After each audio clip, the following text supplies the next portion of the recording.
DNA tests are illegal in Israel. Ask me why. It's even illegal in the state of Israel to obtain this. And if you do obtain it, it's illegal to show it and or talk about it. Ladies and gentlemen, my DNA. Now you might ask yourself, why is it illegal to obtain this in the state of Israel? Because it proves through your DNA that Jews around the world have no ancestral ties to the land of Israel. I mean, duh, it doesn't take a PhD or an article from a Jewish newspaper to tell you that Caucasians practicing a religion aren't native to a place where people have been brown for millennia. This TikTok caused a storm online, with many debating what his results, which show no trace of being from Palestine or the Middle East, despite being Jewish, mean.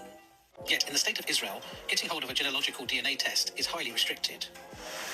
Yet Dov Aharonov and the Jerusalem Post reported in 2019 that Israel's genetic information law blocks people from buying them from local pharmacies. I guess boomer Zionists think that if you just throw enough money at troll farms and you don't let people Google 23andMe in Israel, that they'll forget that they're not Middle Eastern. Like, it's not Jesus of Williamsburg, it's Jesus of Nazareth, right? I mean, that's fine. Like, there are dark Jews. There's Jews from Brazil, there's Jews from Ethiopia, and up until the 19th century, everybody was living in Palestine pretty peacefully. Well, I guess until the Nakba, when they got displaced or killed alongside the Muslims and the Christians. I guess even back then, in the middle of the desert, if you have a brown neighbor, I guess property values go down. I don't make the rules, but they sure as hell are racist as So then, if Caucasian Jews don't come from the Middle East, duh, where do they come from? I do not want to be called anti-Semitic, even if I've got Harvard in the background, so I'm just gonna let another Ashkenazi geneticist tell you where you come from.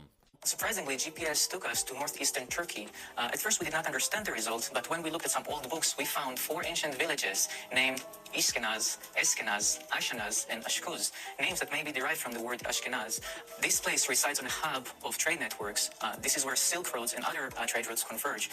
That's Aaron Al-Hayek. He's a Jewish geneticist from Johns Hopkins who wanted to figure out where Caucasian Jews come from, because, you know, like, map out genome, get ahead of diseases. His contact in Israel is Dr. Aurelia Oppenheim. She's a geneticist in the University of Jerusalem, and she runs the anti-aging department. And for a while, the government called both of these two Nazis. Would you like to know why?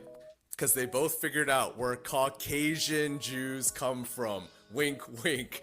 They're 40% Turkish, and newsflash, 40% Mongolian. As if the lactose intolerance didn't give it away.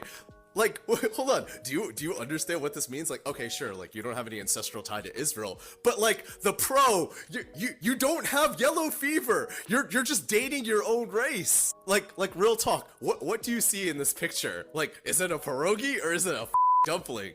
Like, you say gefilte fish, I just see fish balls without the soup. Like, brother!